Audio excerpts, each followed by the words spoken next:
참 예수님, 참 예수님. 네, 주님의 은총과 축복이 여러분과 여러분 가정에 풍성하게 내리기를 빌겠습니다. 여러분 이렇게 만나 뵙게 돼서 반갑고 사랑합니다. 네. 제가 좀 마스크를 벗고 해도 되겠죠? 네, 먼저 양해를 구하겠습니다.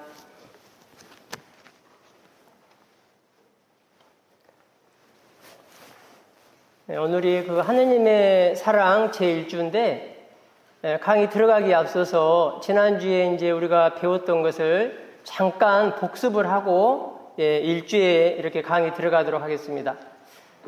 지난주에 우리가 왜 성령 세미나를 받는가, 그리고 이 성령 세미나를 통해서 우리가 이루고자 하는 것은 무엇인가, 거기에 대한 목적 4가지에 대해서 말씀을 들었습니다. 혹시 기억하실까요? 첫 번째가 예수님을 내 인생의 참 주인으로 모시고 살아가기 위해서 우리가 성령 세미나를 받는 거다. 이것을 이루기 위해서. 지금까지 그 무엇이 내 인생의 주인 노릇을 했다면 이제는 예수님이 내 첫째 자리에 놓여져야 되겠다. 이런 말씀을 들었어요. 두 번째는 내가 뜨거운 믿음의 소유자가 되는 겁니다. 그리고 세 번째는 나의 약점, 결점, 악습을 고치고 새로 나기 위해서. 우리는 내 의지적으로 고칠 게 있고 또 고치지 못한 것이 있습니다. 우리가 어떤 것에 중독이 되면 굉장히 고치기가 힘들어요. 그리고 또 어떤 악습에 아주 심하게 내가 이렇게 젖어 있으면 우리 의지적으로 고치기가 굉장히 힘듭니다.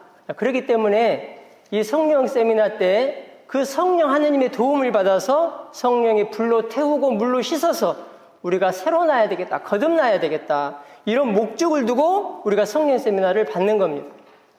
마지막 4번째는 복음의 증거자가 되어야 되겠다. 복음이라는 것은 기쁜 소식을 말하죠. 그래서 내 자신이 기쁜 소식이 되는 겁니다. 가정에 들어갔는데요, 아이들이 소파에 앉아서 텔레비전을 보다가 방으로 들어가요. 그러면 나는 기쁜 소식이 아니에요. 여러분들이 이야기를 하고 있는데 저쪽에서 어떤 자매가 와, 야, 온다. 오고 있는 사람은 기쁜 소식이 아니란 말이에요. 그래서 내가 기쁜 소식이 되어야 나를 통해서 복음이 전해진다는 겁니다. 자, 이 4가지 목적을 이루기 위해서 우리가 성령 세미나를 받는 거다. 자, 그렇다면 오늘은 그 목적을 이루기 위한 첫 번째 시간입니다. 바로 하느님의 사랑입니다. 그 하느님의 사랑이 얼마나 큰지, 얼마나 그분이 우리를 사랑하시는지 그것을 알아야 우리가 예수님을 내 인생의 첫째 자리에 놓고 살아가는 거예요. 그리고 내가 뜨거운 믿음의 소유자가 되는 것이고, 또 나의 약점, 결점, 악습도 고치게 되는 겁니다. 그분의 사랑이 나에게 강하게 와 닿을 때 내가 복음의 증거자가 되는 겁니다. 그 첫 시간이라는 것입니다. 그러면 여러분 교재 31쪽을 한번 보겠습니다. 오늘 주제 성경 말씀 요한복음 3장 16절의 말씀을 함께 봉독하겠습니다. 하느님께서는 세상을 너무나 사랑하신 나머지 외아들을 내주시어 그를 믿는 사람은 누구나 멸망하지 않고 영원한 생명을 얻게 하셨다. 하느님께서는 이 세상을 너무나 사랑하셨기 때문에 죄악으로 가득 찬 이 세상을 보다 못해서 우리 인간을 구원해 주시려고 하나밖에 없는 당신 외아들을 이 세상에 보내주신 겁니다. 그런데 많은 사람들이 하느님의 존재를 부인하고 믿는 사람들마저도 하느님이 계신지 계시지 않는지 확신 없이 살아가는 사람들이 너무나 많이 있어요. 그렇다면 왜 사람들은 하느님의 존재를 부인하겠습니까? 아마도 하느님이 보이지 않기 때문에 그럴 거예요. 그렇다면 하느님이 보이지 않는다고 해서 하느님이 안 계신가? 여러분, 이 세상에는요, 수도 없이 많은 것들이 존재하는데 우리 눈에 보이지 않는 것도 수도 없이 많습니다. 이 성당에는요, 수도 없이 많은 전파들이 있어요. 그런데 분명히 있는데 우리 눈에 보이지 않아요. 그러면 전파가 있다는 것을 우리가 어떻게 알 수 있는가? 전파가 있기 때문에 스마트폰이 터지는 겁니다. 또 이 안에는, 성전 안에는 산소가 아주 우리를 아주 감싸고 있어요. 여러분 그 물속에 가면 수영을 하잖아요. 그 물이 우리를 감싸지요. 예, 그런 것처럼 산소가 우리를 감싸고 있어요. 그래서 우리가 숨을 쉬는 거거든요. 그렇지만 보이지 않습니다. 날씨가 춥고 또 덥고 그러는데 추위도 보이지 않고 더위도 보이지 않아요. 우리 그 체감으로 느끼는 거지요. 추위와 더위를. 우리 양심도 보이지 않습니다. 이렇게 산소도 보이지 않고 바람도 보이지 않고 또 추위도 더위도 보이지 않고 전파도 보이지 않고 이렇게 보이지 않는데 분명히 있다. 그런데 하느님께서도 분명히 계시는데 우리 눈에 보이지 않아요. 이것을 불가시적인 분이시다. 이렇게 말을 합니다. 그렇다면 이 불가시적인 하느님을 우리는 어떻게 알아볼 수 있겠는가? 바로 계시를 통해서 알아볼 수 있다. 자, 여러분 교재에 다 있는 내용입니다. 계시라는 것은 무언가? 드러나다, 나타나다, 열어 밝히다 이런 뜻이에요. 그러니까 그 하느님, 당신 숨어있는 장막을 걷어서 그 무대에 보면은요, 커튼이 있죠, 커튼을 싹 걷으면 어떻게 돼요? 뒤에 있는 배우들이 보여요. 그런 것처럼 숨어있는 장막을 걷어서 당신을 드러내 보인다는 겁니다. 그럼 계시에는 간접 계시와 직접 계시가 있습니다. 간접 계시라는 것은 말 그대로 간접적으로 이렇게 나타내 보여주신다는 겁니다. 자연을 통해서도 나타내 보여주시고 또 우리가 그 고해성사를 하는 것도요, 우리 양심이 있기 때문에 고해성사를 하는 거거든요. 왜냐하면 죄를 지면 우리 마음이 굉장히 무거워요. 그렇기 때문에 고해성사를 하는 것이죠. 자, 이렇게 간접적으로 우리가 하느님을 느낄 수가 있다는 것입니다. 직접 계시는 이제 간접 계시만으로는 부족해요. 그러니까 하느님 당신이 직접 이 세상에 오셔서 우리와 함께 같이 사시고 나누시고 또 말씀하시면서 그 하늘나라의 신비를 밝혀주신 것입니다. 이분이 누구신가?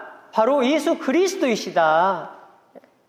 그분이 이 세상에 오셔서 우리와 함께 같이 사시고 또 먹고 마시고 말씀하시면서 하늘나라의 신비를 밝혀주셨다는 것입니다.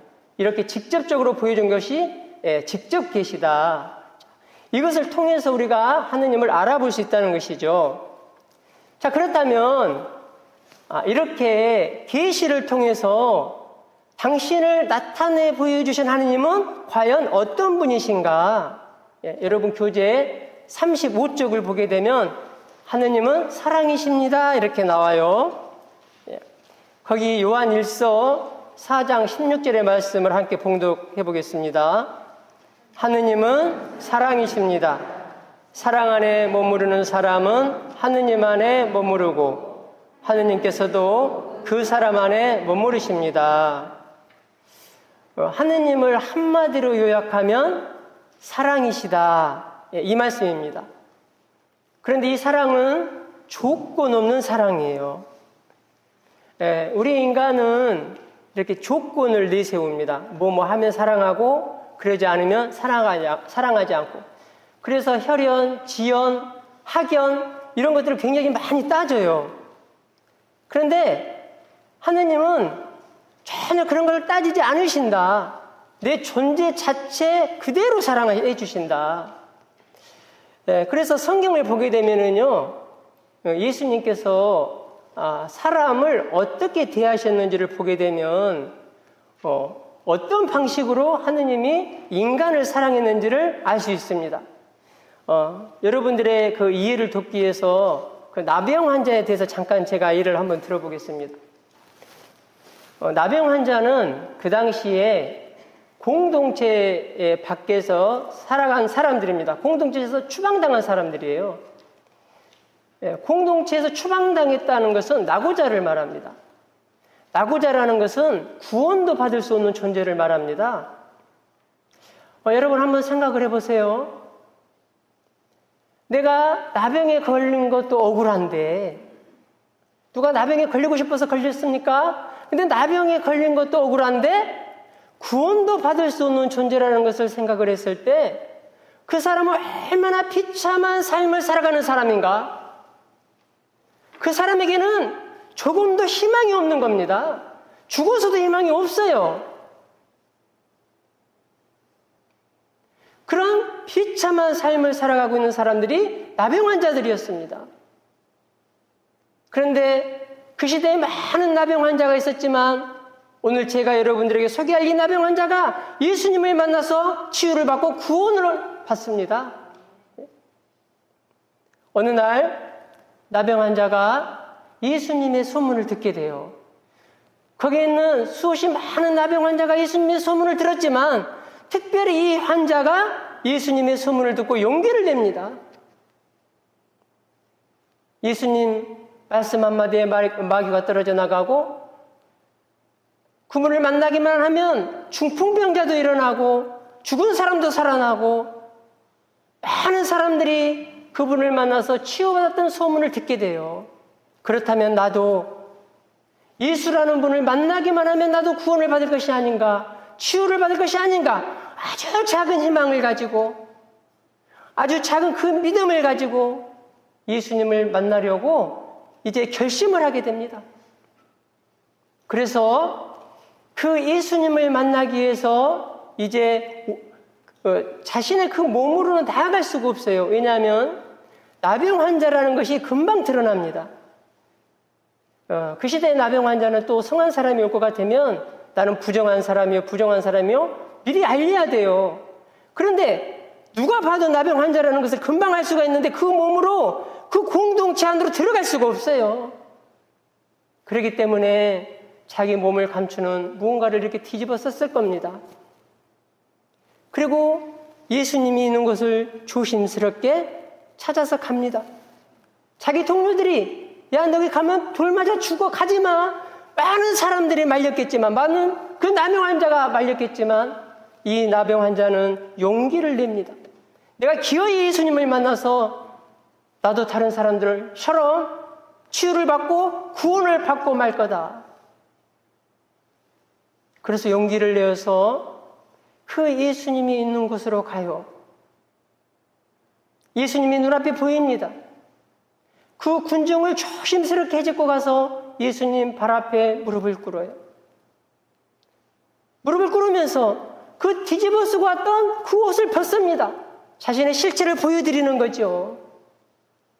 그런데 그걸 바라보고 있던 군중들이 순간적으로 뒤로 물러납니다. 여러분 이거 묵상해보면 엄청난 거예요.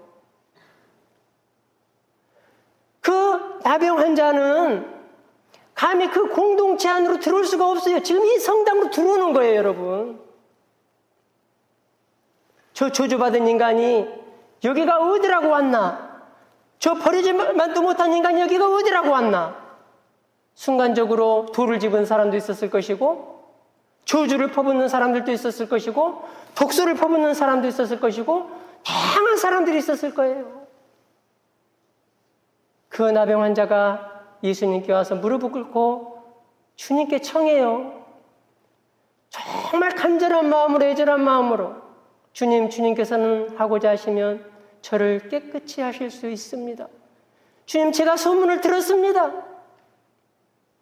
저는 저주받은 인간입니다. 저는 낙오자입니다.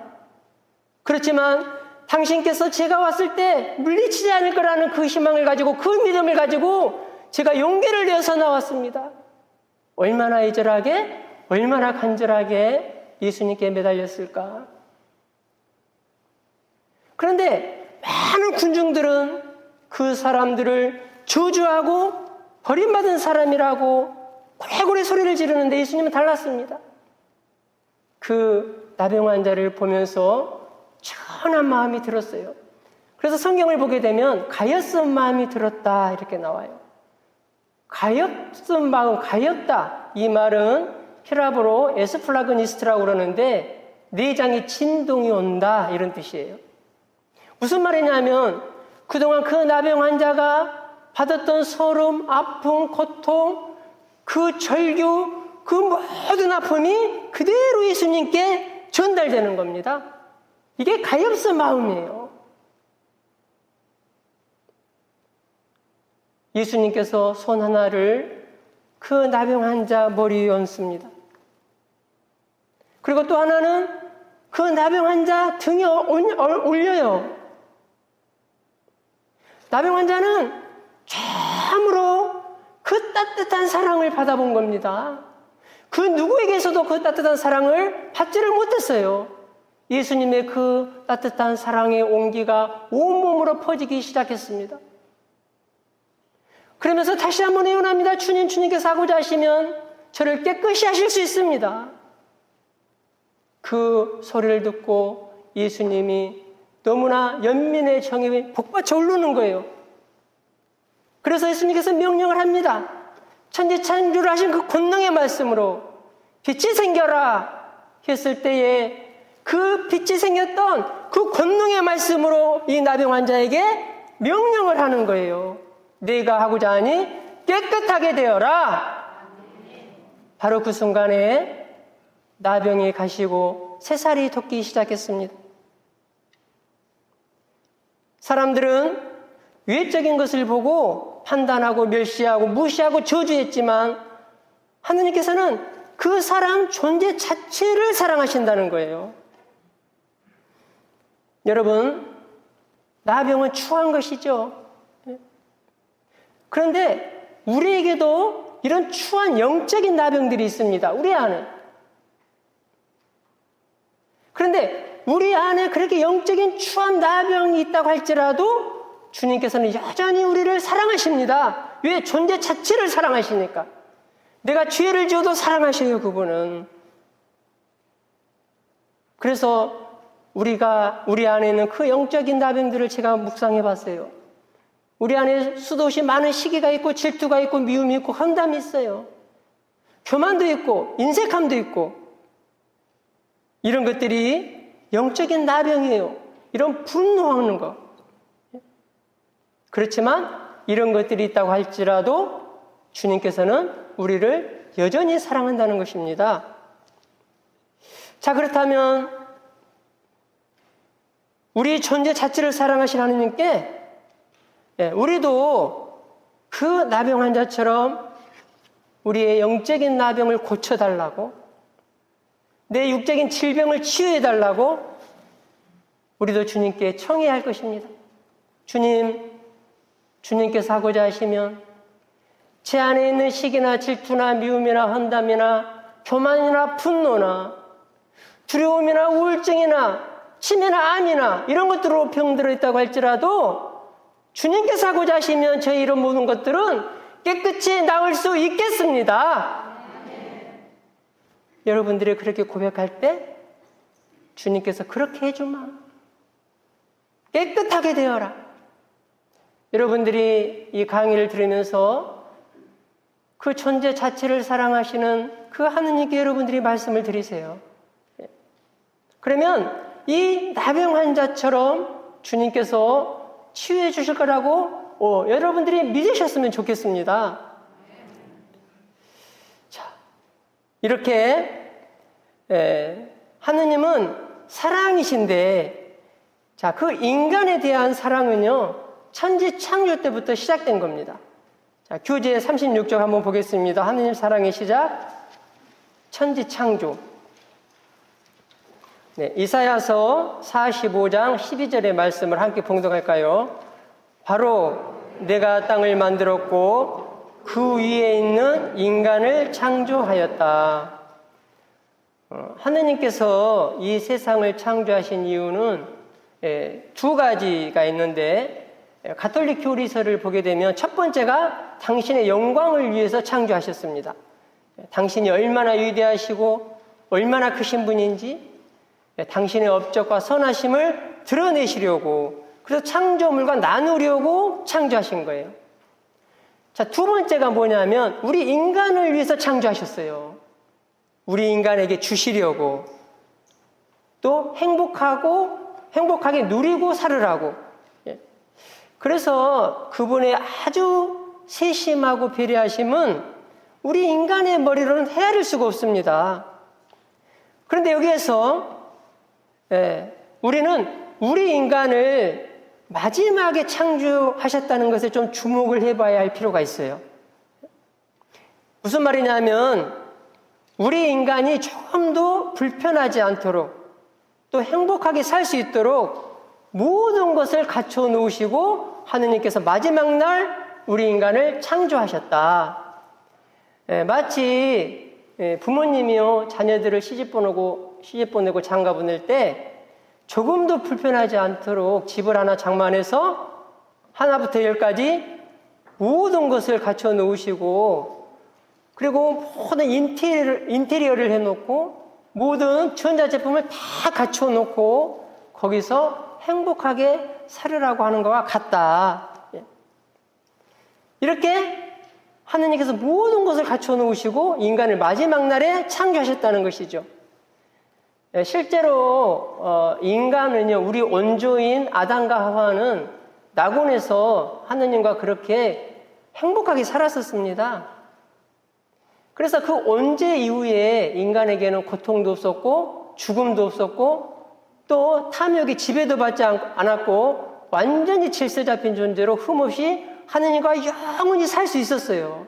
그런데 그 원죄로 인해서 모든 것이 다 깨진 거죠. 그래서 그 처음에 인간이 하느님께로부터 받은 은총을 생명의 은총이라고 합니다. 이것을 제가 가톨릭 교리서를 찾아보니까 원초적인 거룩함의 은총이다. 처음에 하느님께로부터 부여받은 것. 그 은총이 다 깨진 거죠. 이 내용은 이제 2주에 또 여러분들이 배우시니까 이렇게 간단하게 짚고 그냥 넘어갑니다. 그래서 그렇게 은총이 깨져버렸는데 그럼 우리가 낙심하면서 살아가야 되는가? 그렇지 않죠.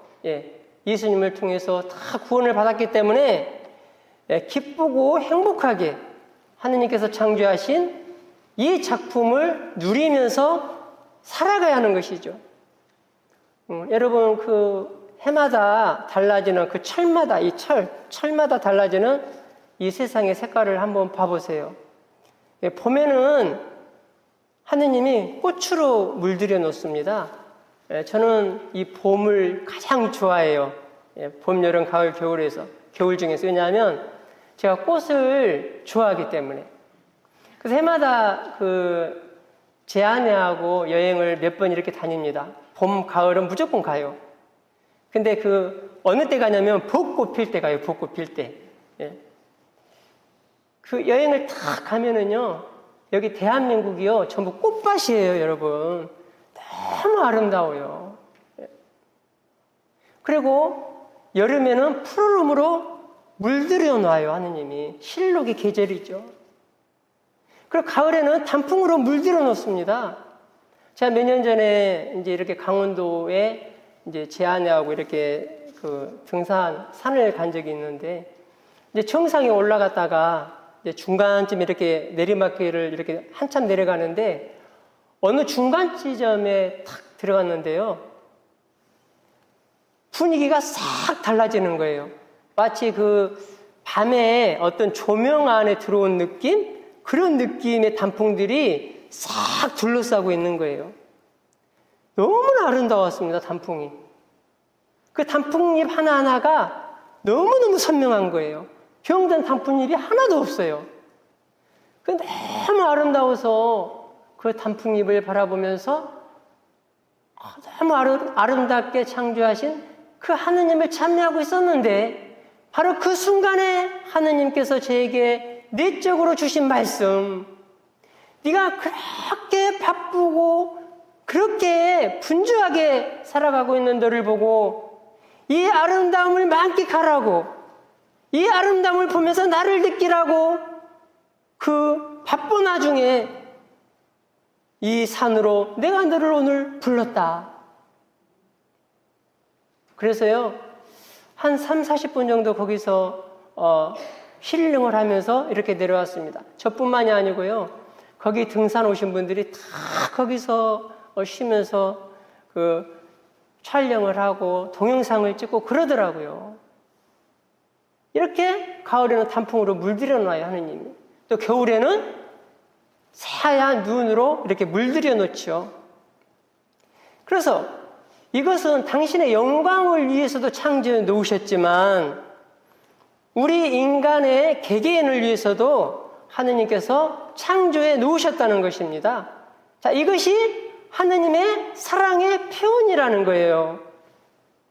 그러니 이 창조물을 보면서 우리가 자유를 만끽하고 또 기쁨을 만끽하고 행복을 만끽하면서 사랑의 하느님을 볼 줄 알아야 된다는 겁니다.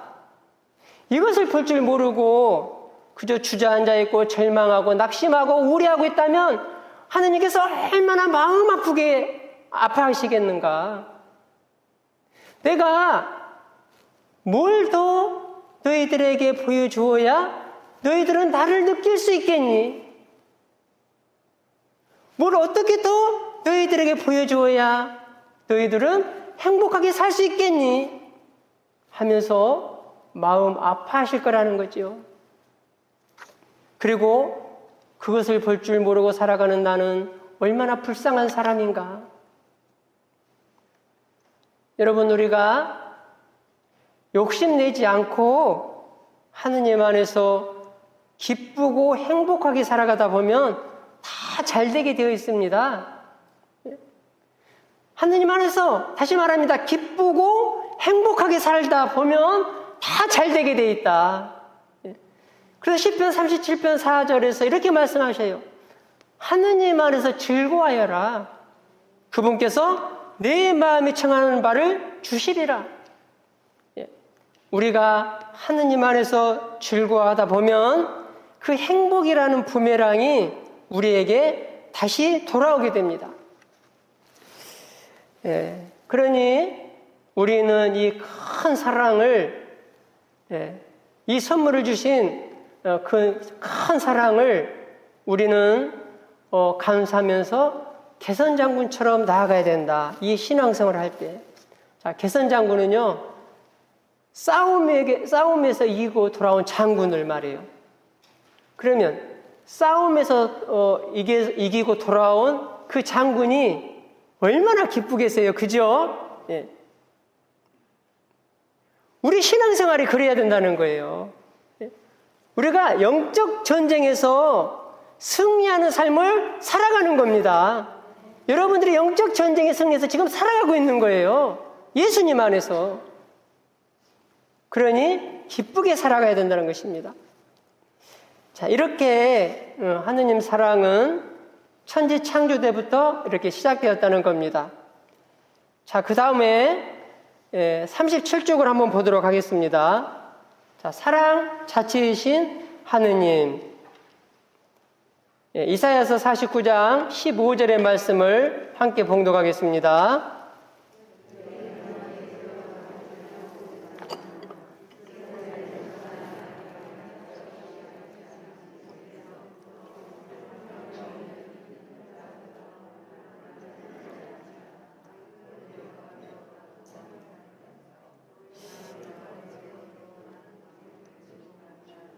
네, 거기까지요. 다시 한번 읽어보겠습니다. 여러분, 이거는요, 그냥 읽어 나가면 안 돼요. 아주 집중해서 읽어야 돼요. 자, 같이 저랑 다시 한번 읽어볼게요. 여인이 제 젖먹이를 잊을 수 있느냐? 제 몸에서 난 아기를 가엾이 여기지 않을 수 있느냐? 설령 여인들은 잊는다 하더라도 나는 너를 잊지 않는다. 여기까지입니다. 이 말씀은 내가 어떤 처지에 있다고 하더라도 하느님은 결코 잊지 않는다는 겁니다. 모든 사람이 나를 잊는다고 하더라도 하느님께서는 결코 나를 잊지 않는다. 제 아내 이야기를 좀 해보겠습니다. 오늘은 몇 년 전에 이제 제 아내가 건강검진을 받았어요. 건강검진을 받았는데 그 병원에서 이제 그 원장님이 좀 큰 병원에 가보라고 이렇게 말씀을 하더라고요. 그러니까 마음이 좀 싸해요. 그러면서 소견서를 이렇게 써줘서 평촌 한림대를 가까운 데 이렇게 다녔으면 좋겠다. 그래서 제가 이렇게 잠깐 화살 기도를 드렸는데 서울 성묘병원으로 가고 싶은 마음이 생겼습니다. 여러분, 어떤 문제가 있을 때요, 바로바로 결정을 하면 안 돼요. 아주 짧게라도 화살 기도를 해야 돼요. 그러니까 여러분들에게 오는 그 은총 안에 머무르면 그 사람에게 오는 어떤 느낌이 있어요. 그 느낌, 그 영적인 것을 여러분들이 따르시면 돼요. 여러분들이 은총 주위에 있을 때. 그래서 그 화살 기도를 했는데 서울 성모병원으로 써달라고 해서 서울 성모병원으로 이제 소견서를 써서 가지고 갔어요. 그래서 이제 거기서 이제 검사를 받았는데 그 결과가 일주일 후에 나오죠, 보통. 근데 결과가 나왔어요. 결과가 나왔는데 그 대장암 판결이 났습니다. 그런데 의사가 또 그러는 거예요. 그 암이 간으로 전이가 돼서 벌써 4기가 되었다. 이렇게. 저는 그 동네에서 이렇게 써준 그 소견서를 가지고 갔고 또 그 의사 이야기를 좀 들었을 때 많아야 한 2기, 한 이 정도 생각을 했어요. 근데 벌써 전이가 돼서 4주라는 거예요. 여러분, 그 말을 들었을 때 제가 어떻게 해야 될지를 모르겠더라고요. 그리고 4주면 이제 말기로 가서 기껏 많이 살아야 2년 산다, 2년. 제 아내도 할 말을 잃었고 저도 할 말을 잃었어요.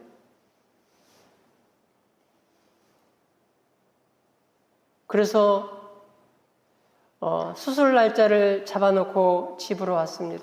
집에 와서 아이들에게 용정이라고 말을 하고 이제 그 수술 날짜를 기다리는 거예요. 다행히도 수술 날짜가 빨리 잡혔습니다.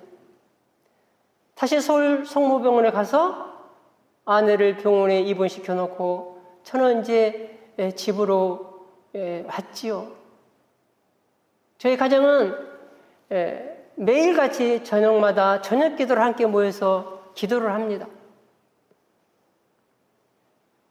그런데 혹시 또 그 아이들이 성인들이 있으니까 그날 또 늦게 올 수도 있으니까 제가 가족톡에 올렸어요. 오늘 아빠가 할 이야기가 있으니까 빨리 집에 들어와라. 아이들이 모였습니다. 가족 기도를 하고 아이들이 모여봐. 아빠가 너희들에게 할 말이 있어. 신나게 놀고 있었죠. 왜? 엄마는 용정이니까. 그래서 제가 말을 해야 되겠더라고요. 엄마가 이렇게 검진을 받았고 결과가 나왔는데 용종이 아니고 대장암 판결이 났어. 신나게 놀다가 갑자기 분위기가 아주 탁 스톱이 됐어요. 그래서 제가 아예 말을 해야 되겠더라고요, 그때. 그런데 엄마가 간으로 전이가 돼서 벌써 4기래. 제가 그 말을 하는과 동시에 제 큰아이가 눈물을 탁 터뜨렸어요. 그 눈물과 함께 저희 아이들이 다 울기 시작했습니다. 근데 그 아이들이 저의 이 작은 품으로 다 들어오더라고요. 제 품에 안겨서 울기 시작하는 거예요. 저도 울고. 그것을 받아들일 수가 없어요. 저는 제 아내를 너무너무 사랑하거든요. 제 아내 없이는 못 살 것 같아요. 제가 아침에 출근하면 그 현관문까지 나와서 저를 안아주고 저를 다독여주고 오늘도 나가서 행복하게 다른 사람들을 만났을 때 행복하게 해주라고 저를 다독여주면서 출근을 시켜줬던 그 아내가 없어진다고 생각하니 가슴이 미어질 것 같아요. 퇴근하고 돌아오면 그냥 아무리 제가 늦게 와도 새벽 1시에 들어와도 잠을 자지 않고 문소리가 나면 그 현관 밖에 나와서 저를 안아주고 오늘도 하루 수고했다고 이렇게 다독여줬던 그 아내가 없어진다고 생각하니 받아들일 수가 없어요. 제가 괴롭고 힘들고 마음이 답답할 때, 누구에게 털어놓을 수 없을 때 제 아내에게 털어놓으면 제 아내가 다 받아주고 들어주고 격려해줬던 그 아내, 아이 6을 키우면서도 시어머니를 모시면서 불평 한마디 없었던 그 아내, 마지막 임종 때에 그 자기 팔 안에서 그 어머니를 임종을 안았던 그 아내가 없어진다고 생각하니 제가 너무너무 받아들일 수가 없었습니다. 그래서 아이들하고 저도 하염없이 많이 울었네요. 그러면서 아이들에게 그랬어요. 그래, 오늘만 울자, 우리. 오늘만 울어. 실컷 울었어요. 그리고 우리 기도하자. 엄마를 위해서 기도하자. 하느님은 불가능한 분이 없으신 분이니까 불가능한 것이 없다. 그리고 우리 기도하자. 그리고 그때부터 아이들하고 손잡고 기도하기 시작했습니다. 근데 여러분, 이 기도가요, 평상시 이런 기도가 아니에요. 간절하니까, 애절하니까 그 나병 환자가 예수님께 그렇게 부르짖었던 것처럼 부르짖는 기도가 나오는 거예요. 그 꼬마 아이도 엄마 살려달라고. 어떻게 그렇게 간절한 기도가 나오는지 저는 가족들의 그 기도의 힘이 얼마나 큰지 그때 새삼 느끼기 시작했습니다. 그렇게 기도를 마치고 나서 아이들을 재워놓고 북층으로 올라갔습니다. 북층에는 저희 아들들이 자는 방인데 거기에서 저는 주님께 기도하기 시작했어요. 불을 꺼놓고 눈물을 흘리면서 밤새껏 기도하기 시작했어요. 그렇게 기도를 하다가 제가 잠깐 잠이 들었습니다. 잠이 들어서 제가 뭐 때문에 깜짝 놀라서 깼는데 그 잠 속에서 그 꿈을 꾸게 되었는데 그 꿈 속에서 예수님이 저에게 너의 아내를 살려주겠다고 그랬습니다. 어떤 꿈이었느냐 하면 제가 이제 자전거를 끌고 저희 아이들을 이렇게 데리고 어디 강가를 가고 있는 거예요. 제 아내는 뒤에 따라와요. 한 5발자국 뒤쪽에. 아무리 빨리 오라고 해도 따라올 수가 없어요. 왜? 암에 걸렸으니까. 근데 제 아내 저 뒤쪽에도 2-3명이 따라오고 있어요. 희미하게 보여요, 그 사람들은. 제가 알듯 말듯한 그런 사람들이었습니다. 그런데 이 강에서 곧 쓰나미가 올 것 같은 생각이 들어요. 왜? 강물이 출렁출렁 거리기 시작하는 거예요. 그래서 느낌이 안 좋아서 저희 아이들을 빨리 그 안전지대로 제가 옮겨놓고 또 자전거도 그쪽으로 딱 옮겨놓는데 바로 그 순간에 큰 쓰나미가 와서 덮쳐서 다 쓸려가 버렸습니다. 제 아내도 쓸려가 버리고 그 뒤에 오는 사람들도 다 쓸려갔어요. 너무나 놀라서 제 아내 이름을 부르면서 그냥 울면서 이렇게 뒤를 보는데 저 뒤에 그 여러분 그 바다 같은 데 가면은 주차 방지턱이 있잖아요. 이렇게 노란색으로 페인트 칠하는 거. 거기 하나에 어떤 사람이 딱 걸려 있어요. 그래서 뛰어가서 보니까 제 아내였습니다. 그래서 괜찮아 하면서 등을 두드려 주는데 그 들이마신 그 물들을 다 토해내기 시작하더라고요. 그래서 제가 주님께 물어봤어요. 자전거는 가장을 뜻합니다. 제가 가장이기 때문에 자전거를 끌고 가고 있는 거예요. 그런데 그 쓰나미는 어떤 거였느냐? 바로 암덩어리들이었습니다. 제 아내에게 그 쓰나미만큼의 암이 덮쳤다는 거예요. 그리고 쓸려갔지만 주님께서 제 아내를 살리기 위해서 주차 방지턱 같은 거 하나를 만들어 놓으셨습니다. 거기에 걸려서 못 쓸려가게. 따둑따둑 했을 때 타수에 있는 그 물은 그 물 역시 이미 정복된 암덩어리들이었습니다. 주님께서 저에게 그렇게 해석할 수 있는 은사를 주셨습니다. 그런데 그 뒤에 오는 그 사람들이 있었는데 제가 한 2명 정도는 알만한 사람들이에요. 근데 그 시점에 그분들도 암에 걸렸는데 그분들은 이미 돌아가셨습니다. 다 쓸려갔습니다.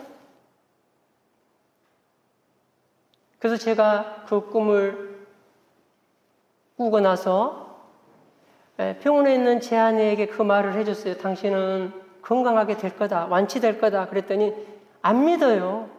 왜냐하면 자기를 안심시키려고 그렇게 말한 거라고 생각을 해요. 그런데 그 당시에 제가 그 안양대리구의 회장이었는데 이제 밤기도 때 이름을 말씀드려도 모르겠네요. 제가 허락을 안 맡아가지고 그래도 유명한 분이니까 괜찮을 거라고 생각을 하고 말씀드리겠습니다. 이용숙 베드로 수녀님을 모셨습니다. 밤기도 그 강사로.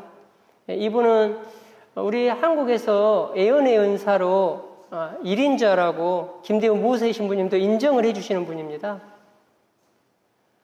그분이 이제 오게 됐죠. 그리고 제 아내가 이제 수술을 받고 그때 이렇게 참석하게 됐어요. 그 밤기도에. 그래서 제가 수녀님에게 강의 끝나면 한 100명 정도 조금 넘으니까 안수 좀 해줬으면 좋겠습니다. 그랬더니 회의해 주겠다고 그랬어요. 이제 강의가 끝나고 치유 시간이 돌아왔고 그 다음에 이제 안수를 한 사람씩 이렇게 나와서 받는 거예요. 근데 저도 뒤에 있다가 이제 안수를 받으려고 이렇게 나왔어요. 불은 다 소동이 되어 있지요. 그때 수녀님께서 제 머리에 손을 얹고 이렇게 말씀하기 시작했습니다. 사랑하는 아들아, 너는 내가 사랑하는 아들이다. 나는 네가 어두운 골방에서 눈물을 흘리면서 내 이름을 부르는 것을 내가 똑똑히 보았다. 네가 내 이름을 그렇게 충실하게 불렀으니 너의 아내를 축복해 주겠다. 여러분, 저는 너무나 놀랐어요. 왜? 그 은밀한 시간을 저밖에 모르거든요. 그 누구도 몰라요. 제가 밤새껏 부르짖으면서 그 화장지 한 통을 다 쓴 내용을 저밖에 몰라요. 그런데 하느님께서 그 수녀님의 입술을 통해서 말씀을 하시는 거예요. 나는 네가 그 어두운 골방에서 눈물을 흘리면서 내 이름을 충실하게 부르는 것을 내가 똑똑히 봤다. 그러니 너희 아내를 내가 축복해 주겠다. 그런데 여러분, 제가 제 아내 안수 받는 것을 이렇게 저 뒤에서 이제 보기 시작했어요. 안수를 받았는데 제 아내가 왕 하고 울고 와요. 집에 가서 어떤 말씀을 받았냐고 물어봤는데 정말 기절할 뻔했어요. 왜? 똑같은 말씀을 받았어요. 그 수녀님이 그 사람이 제 아내인 줄도 몰라요. 그런데 이런 말씀을 받은 거예요. 나는 네가 내 이름을 그토록 충실하게 불렀으니 내가 너를 축복해 주겠다. 어떻게 그렇게 똑같은 말씀을 받을 수 있습니까?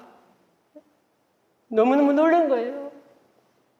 그런데 제가 더 놀란 것은 뭐였느냐 하면 그 당시에 제가 충실에 대한 강의를 하고 다니고 있었다. 충실에 대해서 시편 4편 4절에 주님께서는 충실한 이에게 기적을 베푸심을 알아라. 내가 부르짖으면 주님께서는 들어주신다. 이 강의를 다니고 있었는데 충실하게 불렀으니 내가 축복해 주겠다. 여러분, 여기서 말하는 충실은 제가 묵상을 해보니까 변함없는 마음이에요. 변함없이 하나님을 섬기는 겁니다. 나에게, 내 가정에 어떤 문제가 오더라도, 어떤 풍파가 오더라도, 흐린 날이나 우리 가정에 천둥번개가 몰아칠 때라도, 나에게 있어서 행복할 때에도 변함없는 마음으로 하나님을 섬기는 거예요. 이게 충실입니다. 우리가 충실하게 그분을 섬기면 그분께서는 절대 외면하지 않으신다.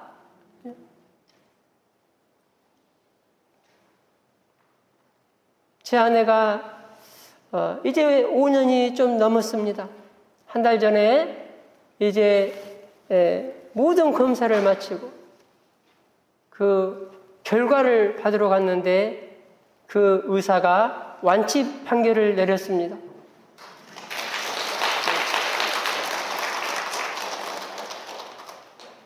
여인이 제 젖먹이를 잊을 수 있느냐?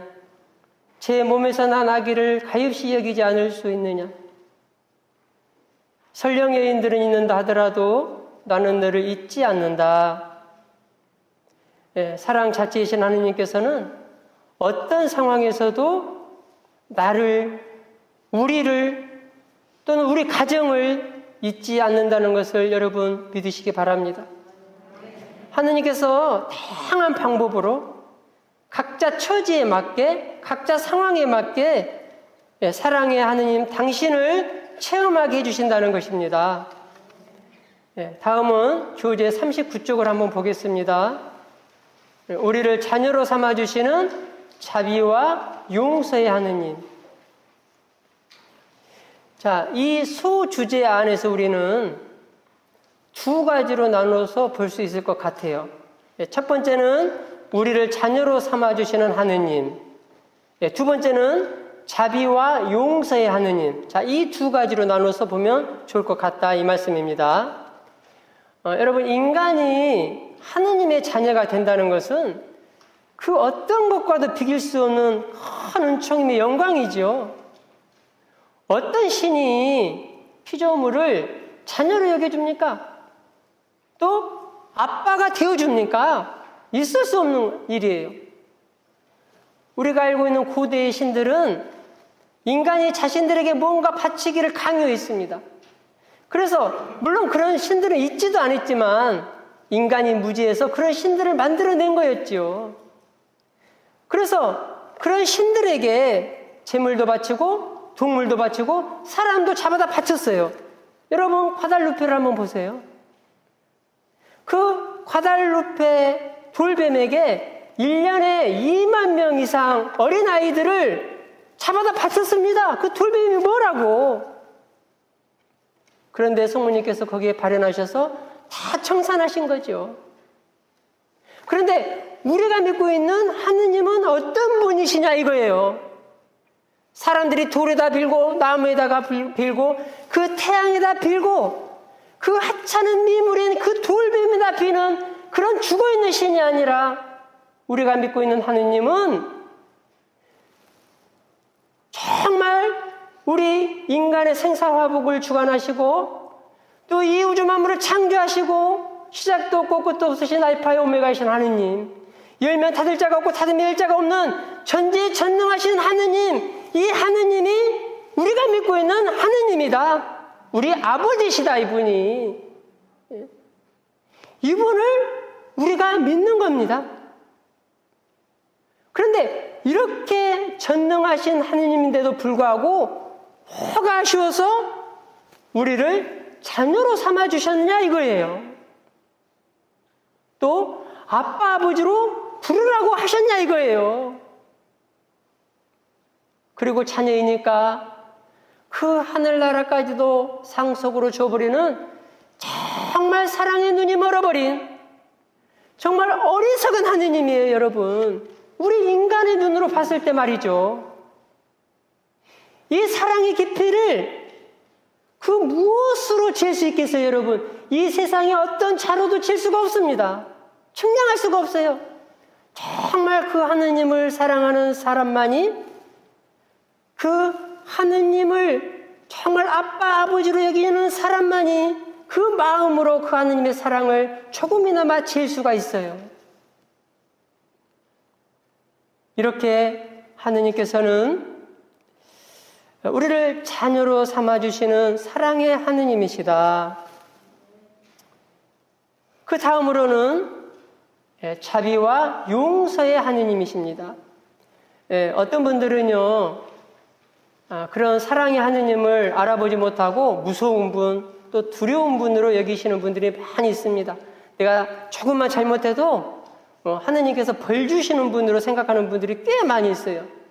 저도요, 저희 아버님이 저를 굉장히 엄하게 키웠어요, 저를. 그렇기 때문에 처음에 이 성령 세미나 받기 전에는 아주 하느님이 무서운 분으로만 생각을 했어요. 어느 정도 엄하게 키웠느냐 하면, 이제 예전에 저는 이제 시골에서 자랐는데 그 시골 마당이 있잖아요. 마당에 흙이잖아요, 흙. 그 마당 저 가운데다가 이렇게 뾰족한 돌을 갖다가 이렇게 묻어가지고 이 뾰족한 부분만 이렇게 나오게 해놨어요, 돌을. 예. 그래서 잘못을 하면 그 마당에 가가지고 무릎을 이렇게 바지를 걷어 올리고 그 뾰족한 돌 위에 이렇게 앉혀놨어요. 이렇게 무릎을 꿇고. 그렇게 1시간 동안. 그렇게 험하게 자랐어요, 제가. 그러니까 하느님이 이제 아빠라고 그러잖아요. 하느님 아빠라고 그러잖아요. 그게 굉장히 무서운 분으로 여겨졌어요. 아빠 소리만 들어도 무서워요, 제가. 그런데 이 성령 세미나를 통해서 그런 무서운 하느님이 아니라 정말 자비롭고 정말 눈에 넣어도 아프지 않을 내 기움둥이라고 불러주는 그 하느님의 음성을 내가 듣게 되었다. 여러분, 우리가 죄를 지을 때도 하느님은 언제나 겸손하게 다가옵니다. 우리는 아이들에게 너 왜 그런 짓 했어? 막 그러잖아요. 하느님은 그러지 않아요. 내 마음은 온유하고 겸손하니 내 멍에를 메고 나에게 와서 배워라. 겸손하게 다가오십니다, 그분은. 우리가 죄를 지을 때도. 그래서 조금 전에 이렇게 말씀드린 바와 같이 그 사랑의 눈이 멀어버린 하느님께서는 우리를 무자비하게 대하지 않으신다는 겁니다. 제가 이제 이렇게 강의 다니다 보면 어떤 분들이 좀 이렇게 상담 좀 해주고 가라는 분들이 꽤 있었어요. 이제 그런 분들 이렇게 들으면 뭐 여러 가지 내용이 있었지만 그 중에 몇 가지만 말씀드리면 죄에 묶여 있는 분들이 굉장히 많이 있어요. 죄에 묶여 있는 분들이. 고해성사를 해도 그게 계속 떠올라서 계속 고해성사를 보는 거예요. 그래서 시원하지가 않아요. 그것 때문에. 근데 여러분, 우리 교리 중에 사유성과 인효성이라는 교리가 있습니다. 인효성이라는 교리는 인효성, 이 교리는 우리가 노력해서 받는 은총입니다. 더 많이 받아요.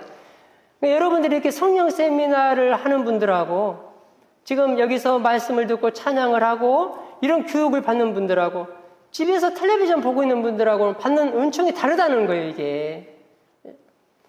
그리고 1년에 2번 판공하는 사람, 고해성사를 1년에 2번 보는 분들하고 여러분들이 마음이 무거우면 고해실로 가서 고해성사 보잖아요. 받는 은총이 다르다. 우리가 미사 때 성가도 크게 부르고 전례에 적극적으로 참여하는 사람과 그렇지 않은 사람의 차이는 하늘과 땅 차이다. 이게 인효성이다. 사유성은 뭔가 사유성? 사유성은 그 성사 자체로 유효한 겁니다. 우리 인간의 눈으로 봤을 때 아무리 그러니까 큰 죄를 지었기 때문에 저 사람이 용서받으면 안 될 것 같아. 그런데도 그 사람이 진심으로 회개하고 성찰을 해서 구의실에 갔었을 때 신부님이 사제경을 해줬을 때 나는 성부와 성자와 성령의 이름으로 당신의 죄를 사합니다. 이렇게 사제경을 했을 때 무죄 선고를 하신 분이 바로 예수님이시다. 여기에 이유 있다 없다? 이유 없어요. 이것이 사유성이에요. 그러니까 내가 고해성사 본 것을 갖다가 꺼림칙해서 계속 그것을 끄집어내면 그것은 하느님의 자비를 무시하는 거다. 그래서요, 자비의 사도인 파우스티나 성녀는 이렇게 말씀을 하셨습니다. 우리의 모든 죄와 결점은 불 속의 지푸라기처럼 하느님의 자비 속에 타버리게 됩니다. 자비는 나의 사명이라는 책에 그렇게 나와 있어요. 자, 여기에서 불 속의 지푸라기처럼 이 부분에 대해서 한번 우리가 좀 집중을 해봐야 됩니다. 여러분, 태양은 불 덩어리죠. 이 불 덩어리에 지푸라기 하나 이렇게 딱 집어넣으면 의미가 있을까요? 없을까요? 의미가 없어요. 그러면 이 태양이 뭐냐면, 이 불덩어리가 뭐냐면 하느님의 자비예요. 예수님의 자비입니다. 이 지푸라기는 우리가 아무리 큰 죄라고 하더라도 그 지푸라기밖에 안 된다는 겁니다. 그러니 이 지푸라기를 가지고 그 태양에 딱 던지면 무슨 의미가 있냐 이거예요. 그래서 예수님께서는 이렇게 말씀을 하셨습니다. 당신의 자비에 신뢰하는 사람에게는 심판관으로 나서지 않고, 잘 들으세요 여러분. 당신의 자비에 신뢰하는 사람에게는 심판관으로 나서지 않고 자비로운 굿세주로 대해주겠다. 그러니까 우리가 하느님을 어미로운 심판관으로 여기느냐, 자비로운 굿세주로 여기느냐, 이거는 굉장히 중요한 겁니다. 그래서 내가 내 자신을 그냥 어미롭게 아주 잣대를 대고 내 죄 때문에 힘들어한 분들이 있다는 거죠. 그러면 정말 정의로운 심판을 받게 된다, 그 사람은. 그래서 예수님께서 이렇게 말씀을 하셨어요. 내 자비의 문을 통과하지 않은 영혼은 내 정의의 문을 통과하게 될 것이다. 무슨 말씀인지 아시겠죠? 그래서 다 잊어버려야 돼요. 성사 본 거는 다 잊어버리고 지금부터 하느님과 함께 기쁘게 생활하면 되는 겁니다. 그러면은 심판날에 어떻게 된다고요? 굿세주, 자비로운 굿세주로 대해주겠다는 겁니다. 이렇게 하느님은 첫 번째로 우리를 자녀로 삼아주시고, 두 번째로는 자비와 용서로 다가와 주시는 사랑의 하느님이라는 겁니다. 자, 여러분 마지막으로 40쪽을 한번 보겠습니다. 유아들과 어머니를 보내주시는 하느님의 사랑. 예수님은요, 십자가 위에서 성모님과 우리 사이를 모자 관계, 그리고 모녀 관계로 만들어 주셨습니다. 우리 신앙 여정에 있어서 이 어머니가 계시다는 것이 얼마나 든든하고 힘이 되는지 모릅니다. 우리 거룩한 성교에서는 성모님을 은총의 중개자라고 가르칩니다. 자, 여기서 중개라는 말은 이제 중재라고도 하고요. 근데 중개라는 말이 더 맞습니다. 표준어로. 여기서 중개라는 말은 하느님과 인간 사이의 그 통로 역할을 말합니다. 수로 역할. 즉 성모님이, 우리 어머니가 은총의 통로이기 때문에, 수로이기 때문에 어머니를 통해서 나가면 더욱 효과적으로 하느님께 쉽게 접근할 수 있다는 겁니다. 그리고 더욱 풍성한 은혜를 받을 수 있다. 왜냐하면 우리가 청한 그 은총을 하느님께 종구해서 그 하느님께로부터 그 은총을 받아서 우리에게 전달해 준다는 겁니다. 이게 통로예요. 이게 은총의 중개자예요. 이런 든든한 어머니를 우리에게 주신 그 하느님 사랑에 우리가 감사해야 된다는 것입니다. 예수님께서 십자가 위에서 그 어머니를 우리에게 주셨다는 겁니다.